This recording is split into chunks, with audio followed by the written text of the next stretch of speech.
Assalamu alaikum nursery class. It's the time for smart maths reader and activity book for the movers. Okay, today I am going to give you an introduction of a new letter. This is letter G. This is letter G. This is letter G. Okay, this is letter G. It's the same like A and then around. Okay, G. It is G. It is letter G. Now open your book,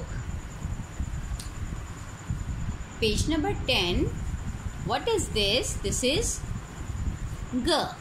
This is G. Okay, now what you can see in the picture?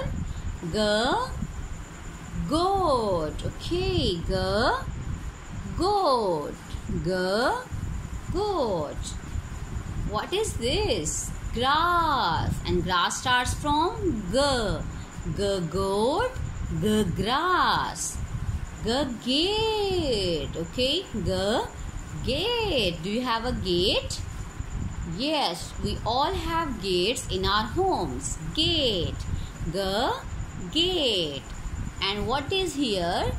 Grapes. Grapes. G, grapes. G, goat. G, grass. G, gate. And G, grapes. All the sound starts from G. G.